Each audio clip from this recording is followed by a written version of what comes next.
Yo, what it do, everybody? It's your boy Kelly Kel TV, aka the Do Rag King. Chest slash for you and your crew back with some more reactions, man. I know it's been like a month, maybe even longer than that, bro, since I've been doing reactions. But I ain't gonna lie to you guys, your boy has been busy, man. I've been doing.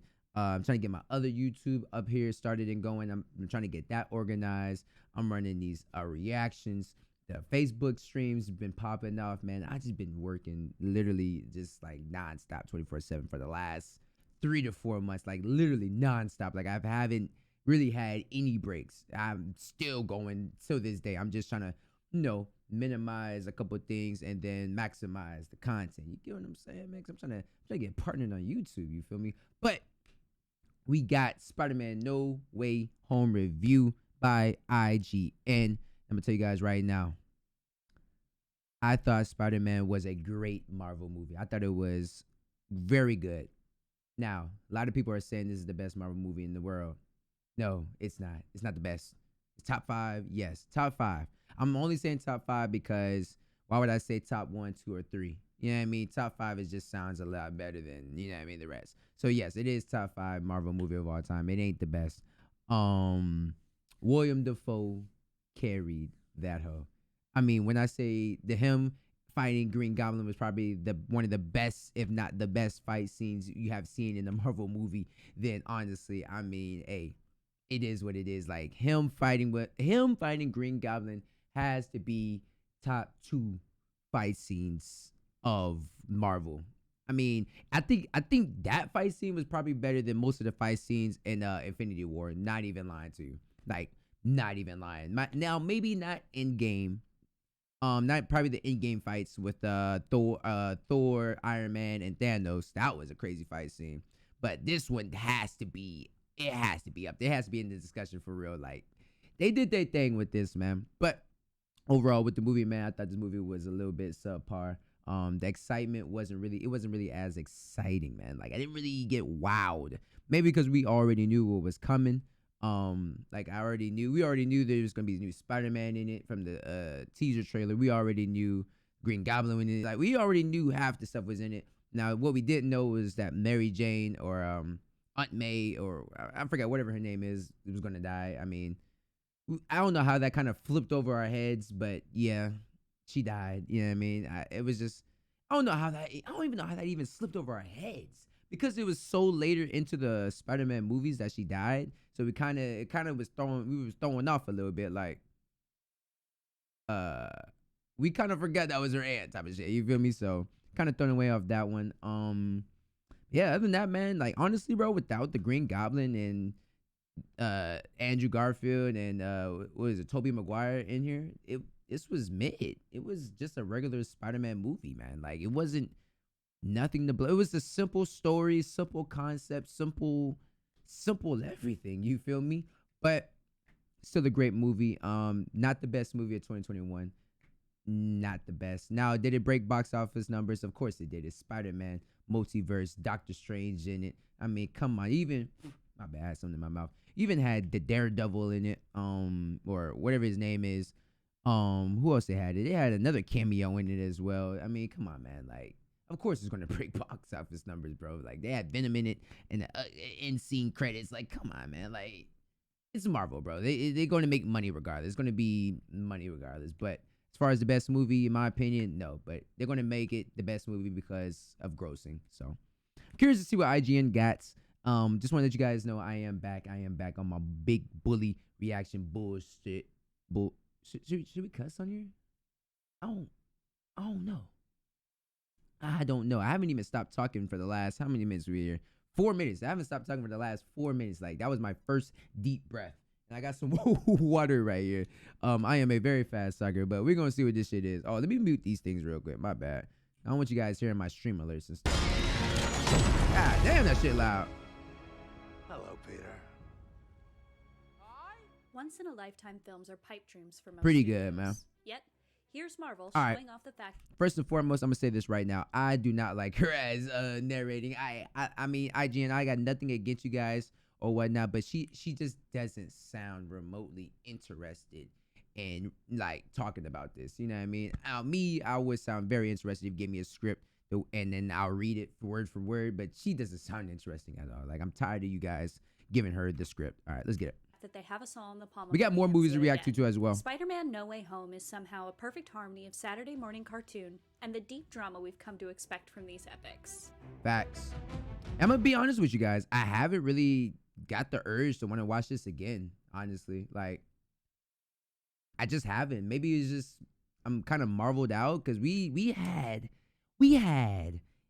Black Widow, Eternals, Shang-Chi. Then we had Spider-Man. That was just 4 movies right there. That's 4 movies already. Then we had Loki, WandaVision, Falcon and the Winter Soldier, What If, Hawkeye, what else? I'm probably missing one. WandaVision. Like, we had so many Marvel shit last year. Like, it was just, I mean, come on, man. I was just kind of marveled out. You know what I mean? Like, I just, at this point, I'm just ready to sit down and not think about Marvel for a minute because I am marveled out right now. Like, I don't know if you guys feel the same, but man, but this is a reaction, so I'm gonna pause it as much as time I want to because it's technically a reaction. So if you want to watch the video, then go watch IGN Spider-Man No Way Home review. If you want to watch my reaction to it, then go ahead and get the critics. You know what I mean? Come on, man. Despite the fact that there is so much we can't talk about here, we can still find plenty of tidbits to discuss because there's truly never a dull moment in Spider-Man No Way Home. That's due in no That small is true, part though. to It was no stellar dull moment in performances this across movie. the board.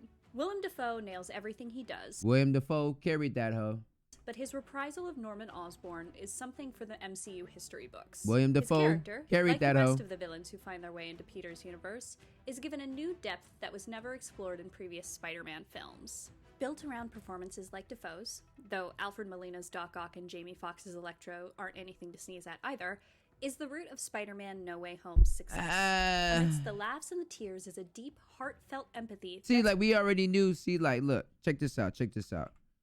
No Way Home's success. Amidst the laughs and the tears is Like, we already knew there was already another Spider-Man just from this trailer alone. Like, come on, bro. Like, he's walking at that angle. Like, come on. We already knew what was going on. You know what I mean? the deep, heartfelt empathy that's felt missing not just in the early MCU, but in the Spider-Man films that preceded this one. The early live-action era of superhero fare was much more focused on thwip thwip bang bang than the complex emotional impact of it all. Spider-Man No Way Home's empathy finds itself woven into the storyline in a way that doesn't feel overly didactic or pandering, but instead truly drives home the ethos of Spider-Man. With great power comes great responsibility. Yeah, When it I like freaking how they went back to the with great power comes great responsibility. Like, I like how they kind of dove back into that. Because I thought Spider-Man kind of was they was kind of losing their way a little bit with Tom Holland as Spider-Man. You know, especially them going back into him high school. He went from a grown man to college to high school. Like, they literally, you know what I mean? Literally went backwards. But, you know, hey, it is what it is. Actually, he's actually about to go to college now. So it's like going back up type of shit. So it's weird, isn't it? Like, how the way Spider-Man goes. But, like, yeah, they didn't really explain with great power because he kind of came in with the Avengers. So, well, Tom Holland did. The new Spider-Man came in with the Avengers. So it's kind of like hard to do its own thing. You know what I mean? So, especially when it frickin' sucks. The involvement of Benedict Cumberbatch's Doctor Strange really Wait, what? highlights when it frickin' Wait a minute. sucks comes great responsibility, even when it frickin' sucks, especially when it frickin' sucks. The involvement of Benedict Cumberbatch's Doctor Strange really highlights the age difference between He's a good he and the actor, rest too. of the Great Avengers, actor. which furthers the spectacular good Spider-Man actor. of it Good all. actor. Good actor. Scooby-Doo this crap. You know, all this is kind of your mess. I know a couple of magic words myself, starting with the word please. Please, Scooby-Doo this crap. Underneath all of Tony Stark's tech is a kid who just kind of wants to do kid stuff sometimes. Like, Yeah. you know, get into college or whatever. It's the Tony Stark of it all, though, that takes us back to what may be the most exciting long-term effect of Spider-Man No Way Home. In other canons, Peter's involvement with Iron Man comes after he's established himself. The scrappy Facts. kid from Queens didn't need a billionaire to sort out his gadgets. He did it on his own. Now, we're obviously well past that in Peter Parker's story, But now that we're far enough from the fall of Stark, Spidey's finally taking things into his own hands. Heck, Yeah. the kid even uses math to get out of a desperate situation. While there's a real thrill in watching a story of this scope, which takes from and adds so much to the MCU, I'm not going to tell you that Spider-Man No Way Home is without its flaws. When folks talk about superhero fatigue, they're often not talking about audiences becoming tired of people in capes. What they typically mean is an overall boredom with tropes that have been long-standing staples in the genre. The MCU has been forced to reckon with those tropes over the years to varying degrees of success. Yeah. But there are some moments in this one that fall into one of the most frustrating hero tropes of them all, the lone hero. This complaint Yeah. and the specific fallout from certain choices made by our friendly neighborhood Spider-Man will undoubtedly see resolution. Yeah, I didn't really like. I didn't. She's. They're not lying about that. Like it gets kind of redundant when it comes to him or the superhero messing up and something happens, somebody dies, and boom, now they're by themselves. But they're not really by themselves. Here comes somebody else. Ooh, wah. You know what I mean? To help them save the day. Like it gets kind of redundant, especially in Marvel. It happens every single movie. It's literally every single movie. Doctor Strange. Actually, Doctor Strange, nobody helped Doctor Strange, actually. Actually, I did. So, nah, nobody helped Doctor Strange. But it's almost in every movie, though. They're right, though. In later films. But, for now, they're annoying. Still, the scale of Spider-Man No Way Home is wild. Folks concerned that it was going to Spider-Man 3 itself with all the villains involved need not be worried. The vast majority of everything presented in this newest chapter works in such a way that you'll leave the theater both thrilled and counting down the moments until we see Peter and his friends again. Sorry, what was your name again? Dr. Otto Octavius. Wait, no, seriously, what's your actual name? All right, before they give their verdict, I already know they're going to give it a 9, probably 9.5 out of 10. I gave it a solid 8.5. I gave it a solid 8.5 out of 10. Just letting you guys know. Spider-Man No Way Home hits all the right notes as the MCU's latest entry. Its impact on the universe as a whole, as well as the overall emotional beats, all feel earned. Stellar performances meet what feels like a Saturday morning cartoon rife with all the devastating punches we've come to expect from this sneaky universe. Though it struggles with some tired superhero Wow. And I want them. I'm gonna screenshot this. I'm gonna screenshot this and I'm gonna post it on my Instagram, Kelly Kel TV on Instagram. Make sure you guys hit me with the follow. Exactly. For all you Spider-Man fans, all you Marvel wannabe fans, when it comes down to movie direction, movie production, when it comes to just the basics of making a good movie, I told you guys it was it, but it wasn't it. It was Rushy saying a typical Saturday morning cartoon TV show. That's really what it is. Honestly, if they would have made this this is actually good enough to be a movie. I lied. This is good enough to be a movie. If they made a TV show, this would be kind of wild. I ain't gonna lie to you. But yeah, man. I mean, it's literally a typical feel good movie.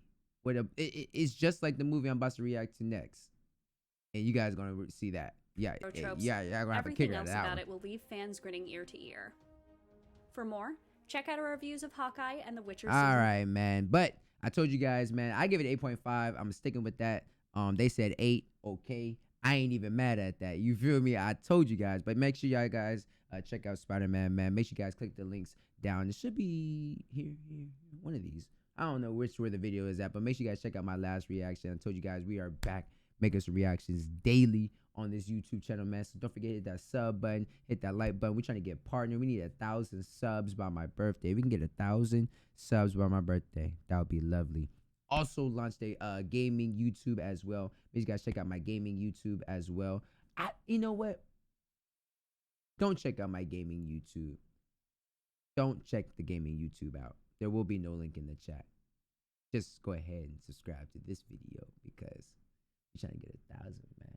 As always, Kelly Kel TV, aka the Do Rad King. And I'm gonna catch y'all the next one. Peace out.